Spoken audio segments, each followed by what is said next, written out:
حضرت موسیٰ علیہ السلام کے جو اصل معجزے تھے وہ دو تھے. ایک عصا جس کا کہ مقابلہ کیا آپ کو معلوم ہے کہ فرعون نے تمام جو جادوگر تھے پورے مملکت کے انہیں جمع کیا اور مقابلہ کیا. تو جس چیز کو کہ پیش کیا جائے چیلنج کے ساتھ کہ آؤ تو مقابلہ کر لو، وہ اصل معجزہ ہوتا ہے اس نبی اور رسول کا. تو حضور صلی اللہ علیہ وسلم کا اصل معجزہ، یعنی معجزات آپ یہ مغالطے میں مبتلا نہ ہو، میں بقیہ معجزات کی نفی نہیں کر رہا، یہ واقعات اپنی جگہ حق ہیں کہ حضور کو پتھر سلام کرتے تھے. حضور صلی اللہ علیہ وسلم جس کھجور کے تنے کے ساتھ ٹیک لگا کر خطبہ دیا کرتے تھے، جبکہ ابھی مسجد نبی میں ممبر نہیں بنا تھا، جب تعداد زیادہ ہو گئی مسلمانوں کی اور ضرورت محسوس ہوئی کہ ذرا بلند مقام پر کھڑے ہو کر آپ خطبہ ارشاد فرمائیں، تو پھر وہ ممبر بنا کر رکھا گیا. پہلے مرتبہ جب آپ ممبر پر چڑھ رہے تھے خطبہ دینے کے لیے، تو اس کھجور کے سوکھے تنے میں سے ایسی آواز آئی جیسے کوئی بچہ بلک بلک کر رو رہا ہو کہ وہ سعادت جو مجھے حاصل رہی تھی آج تک میں محروم ہو گیا.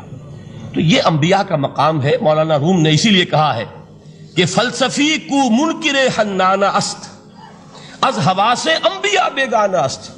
فلسفی اور عقلیت پرست انسان وہ تو حنانہ کا انکار کر دے گا، کیسے ممکن ہے سوکھا تنا اور اس کے اندر سے بچے کی طرح بلکنے کی آواز آئے. لیکن یہ اس لیے کہ وہ انبیاء کے خصوصی احوال جو ہے ان کو جانتا نہیں.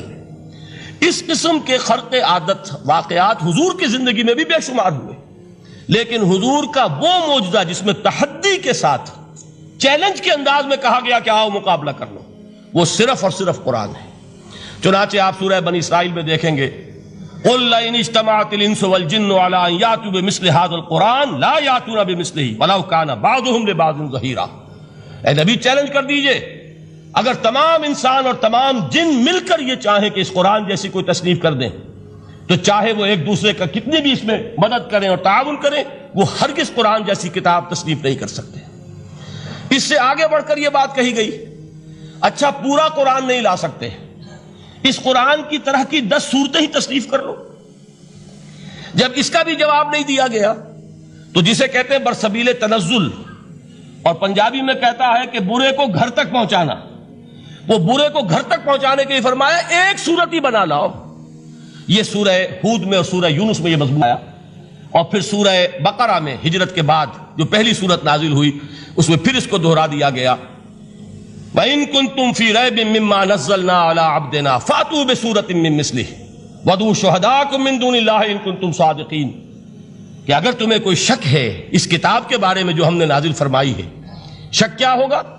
شک اسی بات میں ہوگا کہ شاید یہ محمد کا اپنا کلام ہے صلی اللہ علیہ وسلم، یا کوئی اور انسان ہے جو انہیں سکھا پڑھا رہا ہے.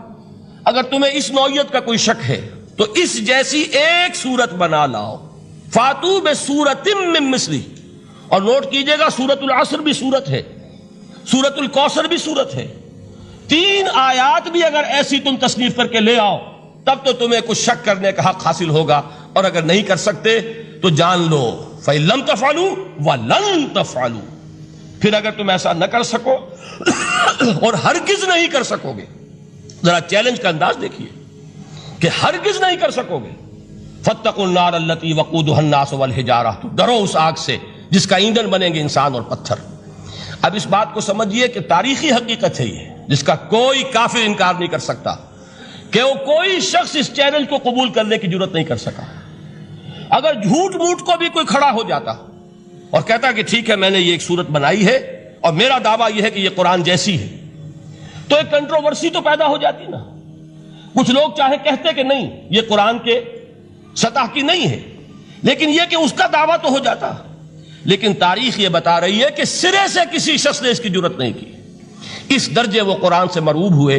تو حضور کا سب سے بڑا معجزہ جو آج تک زندہ ہے، اس کو ذہن میں رکھیے. میں نے جو حضرت موسیٰ حضرت عیسیٰ کے معجزات گنوائے ہیں وہ در حقیقت ان کی اپنی ذات کے ساتھ تھے. ید بیضا موسیٰ کے ساتھ تھا، عصا معجزہ اس وقت تھا جب موسیٰ کے ہاتھ میں تھا. اس کے بعد کئی 100 برس تک وہ صندوق سکینہ جو ہے، تابوت سکینہ، اس میں وہ عصا رکھا رہا، لیکن اب وہ معجزہ نہیں تھا، وہ سوکھی لکڑی تھی، اس کے سوا کچھ نہیں. تو تمام انبیاء اور رسول کے معجزے ختم ہو گئے، وہ ان کی ذات کے ساتھ تھے. محمد الرسول اللہ کی رسالت دائمی ہے تا قیام قیامت، لہذا معجزہ بھی آپ کا دائمی ہے. وہ معجزہ آج بھی موجود ہے.